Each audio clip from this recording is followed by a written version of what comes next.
2015년 12월 프랑스 파리에서 열린 전세계 각국 정상들이 모인 UNFCCC 21차 총회에서 파리 기후 협약이 채택됩니다.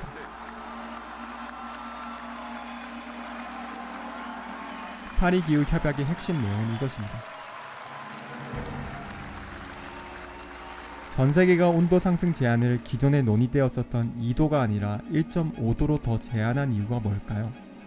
여러 기후학자들은 산업화 이전과 비교해 2도 상승한 지점이 티핑 포인트를 맞게 되는 지점이라고 얘기합니다. 이 티핑 포인트가 뭐냐면 잔에다가 물을 가득 따랐을 때 한 방울의 물로 잔이 넘치게 되는 바로 그 순간 있잖아요. 그러니까 서서히 진행되던 현상이 어떤 작은 요인으로 한순간 급변하게 되는 것을 티핑 포인트라고 하는데, 쉽게 말하면 그런 거고, 좀 더 자세하게는 티핑 포인트는 갑자기 나쁜 일이 일어난다는 한계값의 개념은 아니고 기후변화에 대한 인류의 효과적인 적응 임계점으로 이해하면 됩니다. 이것도 좀 어려우니까 다시 말하면, 우리가 만일 산업화 이전과 비교해서 2도가 상승이 되면 티핑 포인트가 온다는 거잖아요. 그렇게 되면 지구는 지금과 같은 우리가 살고 있는 이 기후로 되돌아오는 탄성력을 잃게 되고, 그 고무줄 쫙 늘어뜨렸을 때 고무줄 탄성 없어지는 거 생각하시면 돼요. 돌아갈 탄성력이 없기 때문에 새로운 기후세계로 들어간다는 거죠. 이 말은 티핑 포인트를 맞게 되면 시간이 지나도 알아서 자연스럽게 지금의 기후로 다시 돌아오지 않는다는 말이죠. 새로운 기후에서 살아가게 된다는 말입니다. 그래서 2도까지 가면 안 된다라고 해서 2도로 제한하자고 했었는데, 현재는 이 2도 제한도 위험하다라는 의견으로 온도 상승 제한을 2도가 아니라 1.5도로 제한하게 된 겁니다. 해서 파리협정이 이행되는 내년 첫 해인 2021년부터 전 세계는 바로 이 목표를 기준으로 흘러가게 되는 겁니다. 혹자들은 기후가 바뀌는 게 뭐 큰 문제냐, 그냥 그 새로운 기후에 맞게 또 살아가면 되지 라고 말하기도 하는데, 지질 시대에서는 현재를 홀로세라고 해서 인류와 자연이 완전하게 조화로운 시대라고 부릅니다. 우리가 우리에게 조화로운 이 기후를 굳이 우리 발로 차버릴 필요는 없는 거잖아요.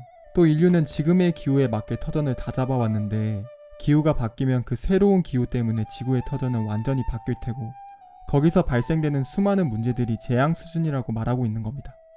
그럼 전지구 평균 온도 2도 상승, 현실성 있는 얘기일까요? 우선 대다수의 권위 있는 보고서에서 말하는 바로는 현재 이미 산업화 이전과 비교해서 약 1도가 상승되어 있습니다. 그럼 약 이제 1도 남은 건데, 기후변화 시나리오라는 게 있어요. 이게 뭐냐면 2014년에 발표된 IPCC 5차 평가 보고서에서 소개한 총 4개의 시나리오를 말하는 건데요. RCP 2.6, 4.5, 6.0, 8.0 이렇게 해서 4개요. RCP 2.6은 당장 지금부터 거의 탄소 배출을 대대적으로 끊는 건데, 솔직히 파리협정이 법적인 구속력이 있는 약속도 아니고 미국도 탈퇴한 상황에서 그건 불가능해 보이니까 현실성 없고요. 8.0은 아예 파리협정 개무시하고 전 세계가 하나 돼서 손에 손잡고 파국으로 가는 시나리오입니다. 이것도 이 정도까진 아니지 않을까 싶어서 빼고요. 그럼 남은 가장 현실성 높은 시나리오 2개가 남았죠. 4.5랑 6.0. 가장 가능성이 높은 이 현실적인 2개의 시나리오 모두 세기 말 온도는 1.5도를 초과할 가능성이 높다라고 높은 수준으로 평가했고요. 일단 1.5도는 절대 피할 수 없어 보이네요. 다음으로 RCP 6.0에서는 온난화가 2도를 초과할 가능성이 높다라고 높은 수준으로 평가했고요. 이보다 더 적극적인 온실가스 감축 시나리오인 4.5에서는 2도를 초과하지 않을 가능성보다 초과할 가능성이 더 높은 곳으로 보고 있습니다. 대충 정리하면 현재 가장 권위 있는 기구가 얘기하는 현실성 높은 2개의 시나리오는 현세기 말에 산업화 이전과 비교해 전지구 평균 기온이 2도가 상승돼 있을 가능성이 크다라고 보고 있는 거네요. 우리나라는 기후위기에 대한 의식이 낮은 나라 중 하나입니다. 지금의 정책도 사실 전 세계가 하니까 따라하는 느낌이지 자발적이거나 목소리를 더 내거나 이 문제에 더 나서서 하는 그런 나라는 아니죠.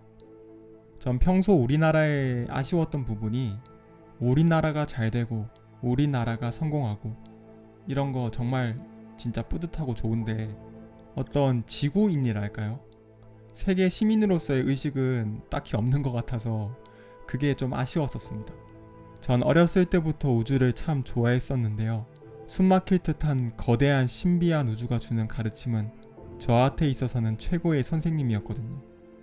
우주를 생각하면 지극히 나를 중심으로 돌아가는 세계관에서 좀 더 객관적으로 이 세계와 주변을 바라보는 눈을 가지게 되더라고요. 미국의 천문학자 칼 세이건은 이런 말을 했습니다. The Earth is the only world known so far to harbor life. There is nowhere else, at least in the near future, to which our species could migrate. Visit? Yes. Settle? Not yet. Like it or not, for the moment, the Earth is where we make our stand. It has been said that astronomy is a humbling and character-building experience.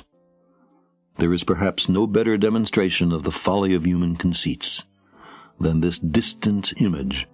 To me, it underscores our responsibility to deal more kindly with one another and to preserve and cherish the pale blue dot, the only home we've ever known.